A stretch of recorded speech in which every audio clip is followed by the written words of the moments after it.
여러분 안녕하세요. 얼반 미니스트리 채널입니다.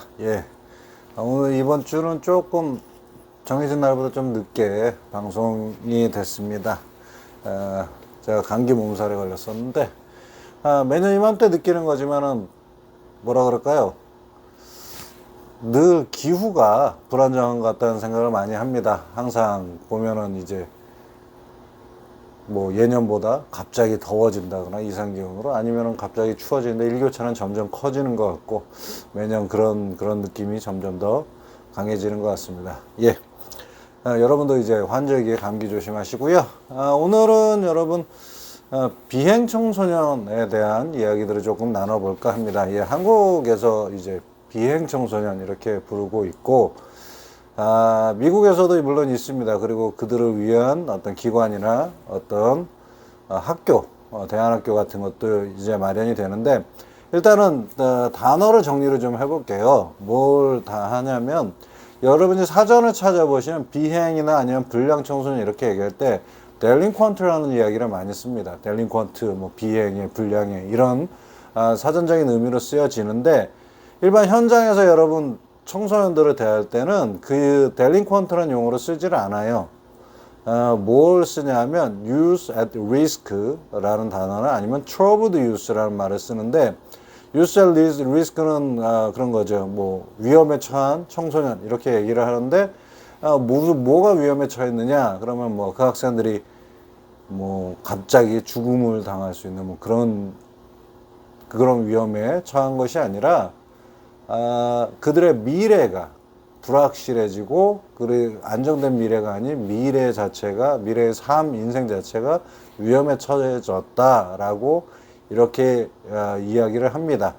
그리고 또 troubled youth는 여러분 trouble이란 말이 문제라는 것이, 그러니까 문제에 있는, 뭐 사전을 보니까는 구글이나 이런 걸 찾아보니까 뭐 고민하는 청년 뭐 이런 식으로 돼 있는데, 사실은 그렇게는 안 하고 troubled youth라는 거는 문제에 빠져 있는 청소년을 이야기합니다. 그래서 그 문제가 뭐 이렇게 얘기를 하다 보면 어때요? 비행 청소년만이 아니라 좀 더 폭넓은 그런 개념으로서, 뭐 이 왕따 같은 문제 있을 때 왕따의 가해자도 이 troubled youth에 들어가고, 그 다음에 그 왕따로 피해를 보고 심리적인 문제를 갖고 있는 그런 피해자들도 이 troubled youth에 들어갑니다. 그래서 전체적으로는 좀 그런 것 같아요. 제가 처음에는 왜 델링퀀트라는 단어를 안 쓰는가 이렇게 생각을 했었는데, 델링퀀트라는 단어를 쓰게 되면요, 그 학생들이, 청소년들이 뭐라 그럴까요? 그렇게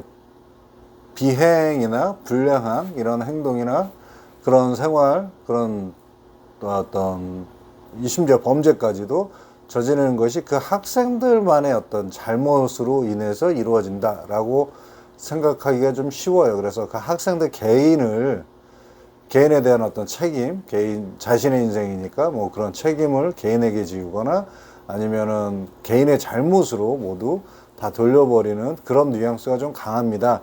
근데 이제 troubled youth at risk나 troubled youth라는 단어를 쓰면은 그런 쪽이보다는 사회적인 환경이나 어떤 여러 가지의 복합적인 요소들을 다 같이 고려할 수 있는 그런 뉘앙스가 좀 있습니다. 그래서 현장에서는 troubled youth 아니면 youth at risk라는 말을 teenagers at risk, 뭐 at risk는 어디에나 붙여도 되는 단어니까, 뭐 teenager at risk 뭐 이런 식으로 하기도 하고, 막 teens at risk라고 하기도 하고, 뭐 이렇게 얘기를 합니다.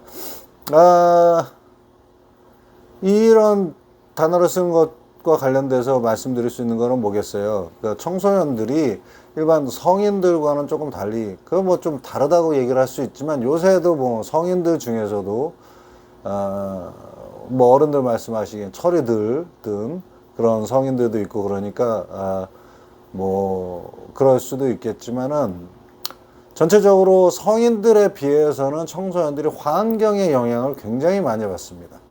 그래서 그렇게 받아서 어떻게 되는 겁니까? 그 영향을 받게 되니까 어떤 선이나 악이나 이런 구분이 좀 모호해진다는 거예요. 자아상이 확립되지 않은 상태에서 선과 악이 구분도 조금 모호해지게 되니까 뭐 자기들의 어떤 행동에 대해서 그렇게 꺼리낌이 없을 수 있게 되는 거고, 그 다음에 자기들의 행동에 대한 어떤 깊은 사고나 그런 생각이 없이 그냥 주변에서 본 대로 그대로 모방하거나 따라하거나 아니면 같이 어울려서 분위기에 휩쓸리거나 뭐 여러 가지의 경우들이 많이 생기는데, 그래서 그 환경적인 요인이 굉장히 중요합니다. 그런데 이제 그런 환경 요인에 따라서 되다 보니까 사회적 체계를, 그러니까 그런 게 있어요. 그 환경, 주변의 커뮤니티가 뭐라 그럴까요? 그렇게 뭐 안정적이고 안전하고 그렇게 좋은 커뮤니티, 좋은 환경의 커뮤니티가 아닐 때는 사회적인 체제나 사회적인 체계에 대해서 어떻게 되겠어요? 불만을 많이 갖게 됩니다. 뭐 평등보다는 불평을, 경제적 불평들뿐만 아니라 뭐 인종적인 차별도 훨씬 더 많이 접하게 되고, 그에 따른 어떤 폭력이라든가 그들 사이의 어떤 그 커뮤니티 안에서의 어떤 알력이라든가 이런 것들에 대해서 쉽게 노출되는 경우가 많게 되기 때문에 사회적인 체계나 체제 그렇게 중요하게 생각하지 않게 되는 경우도 많이 있어요. 그래서 뭐 법을 지키기보다는 당장 주머니에 들어오는 돈 몇백 불, 그거를 더 중요하게 생각하는 그런 가치관의 혼란이나 아니면 뭐 가치관, 취약한 가치관이라고, 도덕적 관념이 취약한 가치관, 뭐 이런 식으로 얘기를 할 수 있겠죠. 그런 것들이 성립이 될 수가 있게 됩니다. 예, 그러면 한번 생각을 좀 해봐야 돼요. 이런 청소년들을 어떻게 다룰 수 있느냐, 뭐 쉽게 말하면요, 어떻게 다룰 수 있느냐, 뭐 좋게 말하면 어떻게 뭐 선도할 수 있느냐, 선도할 수 있느냐는 좀 그런 단어를 좀 좋아하진 않는데, 어떻게 이 학생들에게 다가가서 이 학생들에게 보다 나은 미래를 위해서 지금의 행동과 지금의 자신의 삶을 이렇게 바꿀 수 있도록 그 학생들에게 어떻게 다가가서 어떻게 격려할 수 있느냐, 뭐 이렇게 생각을 한다고 한다면 여러분 뭐겠습니까? 여러 가지 얘기들이 있어요. 여러분 책도 많이 읽어보셨고 청소년 상담이나 뭐 청소년 사역이라든가 뭐 여러 가지 전문가들이 하시는 얘기들을 다 들어보셨을 거예요.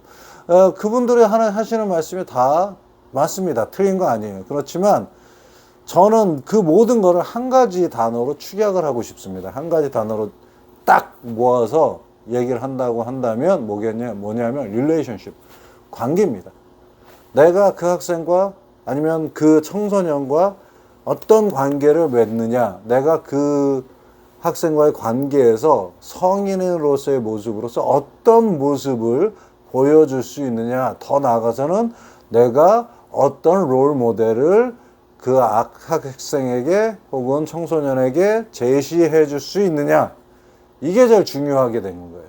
그래서 내가 좋은 관계, 좋은 신뢰가 있게 되면 어떻게 되겠습니까? 그 학생이 내가 이야기하는 것, 내가 옳다고 생각하는 방향으로 쫓아올 수 있게 되겠죠. 근데 중요한 건 이게 있어요. 뭐가 있냐면 여러분, 이런 경우에 릴레이션십은요, 뭐 한 번, 두 번, 1개월, 2개월, 6개월 요렇게 하다가 딱 손을 놔버리는 게 아니에요. 이 학생이 온전한 한 사람으로서의, 성인으로서의 독립된 성인으로서의 삶을 살아갈 수 있을 때까지 그 관계는 지속돼야 되고 계속 되어져야 됩니다. 물론 그 관계가 미치는 영향의 강도라든가 아니면 관계를 위해서 만나는 횟수라든가 그런 것들은 조절이 되고 바뀔 수 있겠지만, 그 관계는 계속해서 유지되고 연결되고 이어져서 이 학생의 앞의 삶 속에 앞으로의 삶에 어떤 든든한 후원이나 뒷배가 돼주는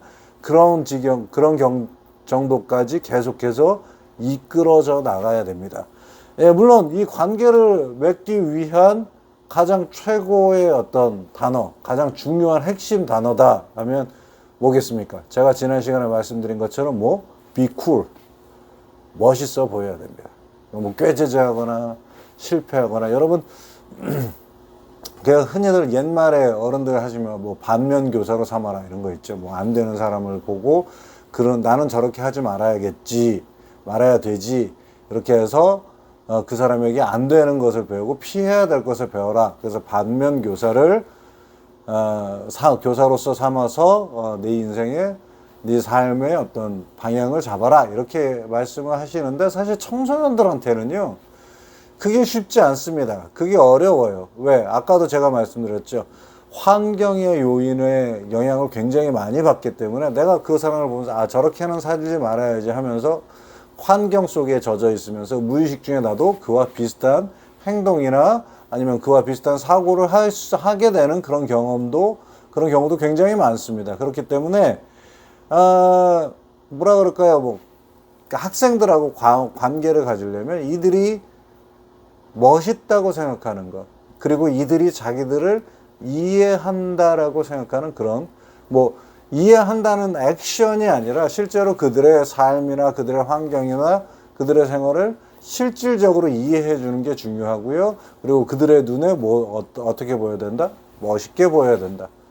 그래야지만 어떻게 되냐? 릴레이션십을 맺을 수 있고, 그 릴레이션십에서, 그 관계에서 아이들의, 학생들의 삶을 위한 주도권이라고 얘기하기는 좀 그렇죠. 내 인생이 아니니까, 내가 사는 인생이 아니니까 주도권이라고 얘기하기는 그렇지만, 나의 권면과 나의 충고, 어드바이징, 혹은 또 멘토링을 학생들이나 청소년들이 쫓아올 수 있도록, 따라올 수 있도록 하기 위한 기본적인 어떤 신뢰, 관계, 그리고 건강한 관계, 그리고 든든한 관계를 맺기 위해서는 무엇보다도 중요한 게 be cool, 멋있게 보여야 된다는 겁니다.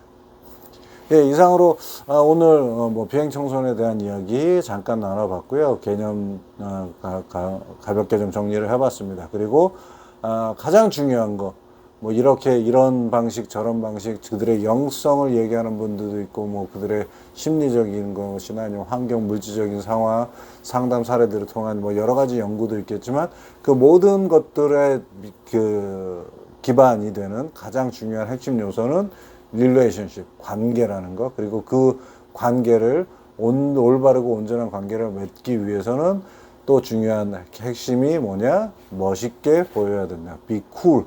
멋있고 성공한 사람으로서 아이들에게 어떤 롤모델이나 멘토의 어떤 모습을 보여줘야 된다는 것. 거기까지 이렇게 말씀드렸습니다. 예. 일교차, 한국도 일교차가 좀 심할 것 같습니다. 점점 추워지는 날씨에 감기 조심하시고, 다음 시간에 또 뵙도록 하겠습니다. 지금까지 시청해 주셔서 감사합니다.